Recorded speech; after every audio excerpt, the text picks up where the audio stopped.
नमस्कार, मैं हूं आपके साथ शिप्रा झा और आप देख रहे हैं न्यूज़ 18 बिहार झारखंड का डिजिटल प्लेटफॉर्म। बिहार विधानसभा चुनाव के पहले चरण के 18 जिलों की 121 सीटों पर उतरे 1314 उम्मीदवारों की किस्मत ईवीएम में कैद हो गई है। गुरुवार को पहले चरण में मतदाताओं का उत्साह जबरदस्त देखने को मिला। पहले फेज की 121 सीटों पर 64.69% लोगों ने अपने मताधिकार का प्रयोग किया, जो पिछले चुनाव से करीब 8.5% मतदान ज्यादा है।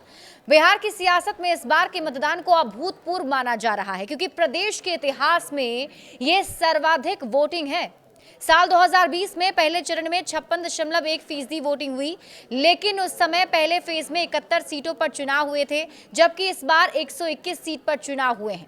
चुनाव आयोग के मुताबिक पहले फेज की 121 सीटों पर 64.69% मतदान रहा, जबकि 2020 के विधानसभा चुनाव में इन सीटों पर 56% के करीब मतदान था। इस लिहाज से देखें तो वोटिंग पैटर्न कहता है कि पिछले चुनाव से करीब 8.5% वोटिंग ज्यादा हुई। इस बार चुनाव में जिस तरह से मतदान बढ़ा है, उससे सियासी दलों की धड़कनें भी बढ़ गई हैं।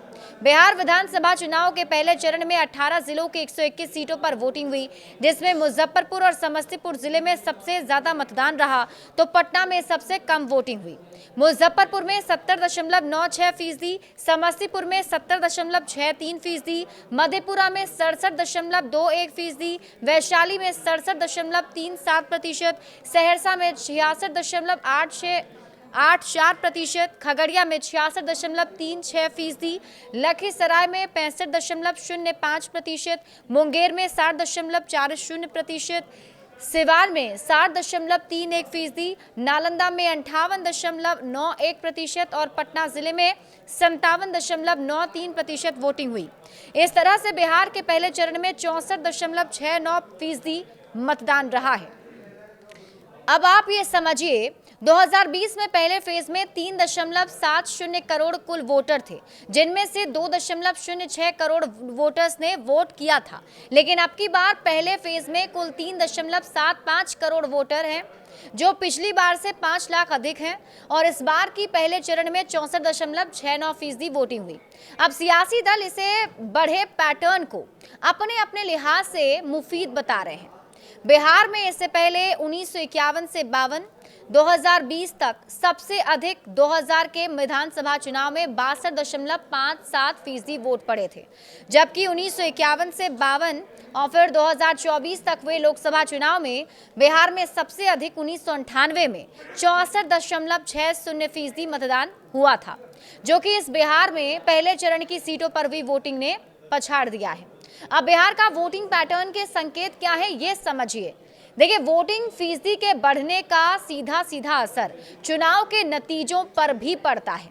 बिहार के चुनावी इतिहास में आमतौर पर माना जाता है कि जब वोटिंग ज्यादा होती है तो जनता बदलाव चाहती है, लेकिन ऐसा हर बार नहीं होता। चुनाव में देखा गया है कि कई बार अधिक मतदान का मतलब सरकार के प्रति समर्थन यानी प्रो इनकम्बेंसी भी रहती है। मतलब साफ है कि वोटर्स की सक्रियता किस दिशा में जाएगी, ये कहना अभी भी जल्दबाजी होगी। एसआईआर के बाद पहली बार चुनाव हुए हैं। एसआईआर में तमाम वोट काटे गए तो कुछ नए वोट जोड़े गए। इस तरह फर्जी वोटर्स हटाए जाने की वजह से भी वोटिंग बढ़ने का कारण माना जा रहा है। लेकिन बिहार में जब जब वोटिंग बढ़ी है तो सत्ता बदल जाती है। बिहार में वोटिंग बढ़ने से सरकार बदली है या नहीं बदली है, इस पर भी अब एनालिसिस होना शुरू हो चुका है। बिहार में विधानसभा चुनाव की बात की जाए तो 1951-52 से 2020 तक केवल 3 बार ही 60% से अधिक वोटिंग हुई है, जिसमें 1990 में 62.04%, 1995 में 61.79% और अब से पहले सबसे अधिक रिकॉर्ड 2020 में था, 62.57% वोट पड़े थे। लेकिन इस बार सारे रिकॉर्ड टूट गए हैं, 64.69% वोट्स हुए हैं। अब ऐसे ही अगले चरण में वोटिंग हुई तो बिहार के इतिहास में ये अपने आप में एक बड़ा रिकॉर्ड हो जाएगा। और बिहार में अभी तक सबसे कम 42.60% भी 1951-52 में वोट पड़े थे। आजादी के बाद से लेकर अभी तक बिहार में जितने चुनाव हुए उसके वोटिंग पैटर्न को देखते हैं तो साफ जाहिर होता है कि बिहार में जब जब मतदान में 5% से ज्यादा इजाफा हुआ, इसका असर चुनाव पर पड़ा। बिहार में सरकार बदल गई। 3 बार देखा गया है कि वोटिंग बढ़ने से कैसे सत्ता पर सियासी असर पड़ा है। देखिए, बिहार में सबसे पहले 1967 के चुनाव में वोटिंग में इजाफा हुआ तो सरकार बदल गई। 1962 में 44.5% वोट पड़े थे। इसके मुकाबले 1967 में 51.5% मतदान रहा और इस तरह 7% वोटिंग ज्यादा हुई थी और कांग्रेस के हाथों से सरकार निकल गई थी। बिहार में पहली बार गैर कांग्रेसी दलों ने मिलकर सरकार बनाई थी। 1967 के बाद 1980 में भी यही पैटर्न दिखा। वर्ष 1980 में 57.3% मतदान हुआ था, जबकि 1977 के चुनाव में 50.5% वोटिंग रही। इस तरह 6.8% ज्यादा मतदान हुए, जिसका नतीजा रहा कि सरकार बदल गई, जनता पार्टी को हार झेलना पड़ा और कांग्रेस वापस आ गई। 1980 के बाद 1990 के विधानसभा चुनाव में भी मतदान में जबरदस्त इजाफा हुआ था। 1990 में 62% मतदान हुआ था, जबकि उससे पहले 1985 में 56.3% मतदान रहा। इस तरह 5.8% ज्यादा मतदान की बढ़ोतरी ने बिहार की सत्ता परिवर्तन कर दिया था। कांग्रेस को सत्ता से बाहर होना पड़ा था और जनता दल ने वापस से सरकार बना ली थी। अब इसके बाद बिहार में सत्ता परिवर्तन नवंबर 2005 में हुआ, जब 16% वोटिंग कम हुई थी और इस बार बिहार के पहले चरण के चुनाव में 8.5% वोटिंग ज्यादा हुई, जिसके नफा नुकसान का आकलन किया जा रहा है। बिहार की वोटिंग किसकी टेंशन बढ़ा रही है, अब आप ये भी समझिए।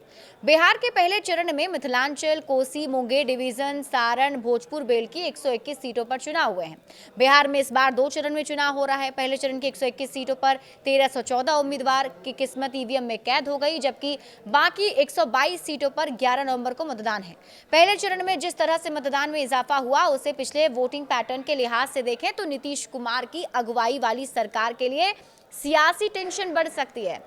बिहार में पिछली बार 4 चुनाव के वोटिंग पैटर्न को देखें तो 2010 के चुनाव में टर्नआउट 52.1% था, जो 2015 में 55.9% और 2020 में बढ़कर 56.1% पहुंच गया था।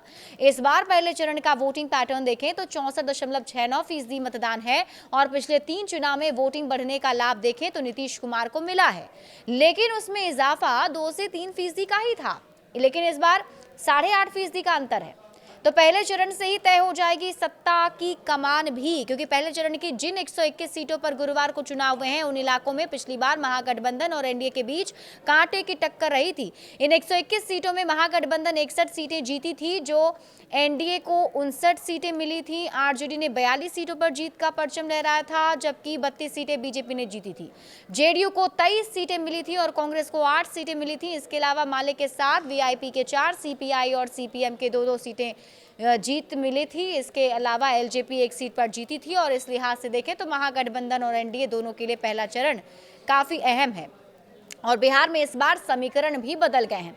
हालांकि इस बार समीकरण बदल चुके हैं। 2020 में एनडीए से अलग चुनाव लड़ने वाले चिराग पासवान, उपेंद्र कुशवाहा इस बार एनडीए के साथ थे, तो मुकेश सहनी इस बार महागठबंधन के साथ चले गए और इस बार 104 सीटों पर सीधा मुकाबला है, जबकि 17 सीटों पर त्रिकोणीय लड़ाई भी थी। पहले चरण में आरजेडी 72 पर तो उसके सहयोगी कांग्रेस 24 और सीपीआई माले 14 सीट पर किस्मत आजमा रहे हैं। वीआईपी और सीपीआई 6-6 सीट पर चुनाव लड़े, जबकि सीपीएम 3 और आईपी गुप्ता की इंडियन इंक्लूसिव पार्टी ने 2 सीटों पर अपने उम्मीदवार मैदान में उतारे थे। इस तरह 6 सीटों पर महागठबंधन की फ्रेंडली फाइट है।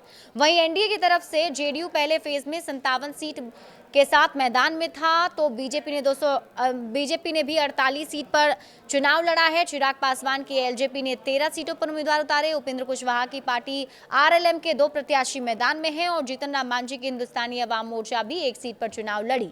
ओवैसी की पार्टी एआईएमआईएम भी पहले चरण की 8 सीटों पर किस्मत आजमा रही है।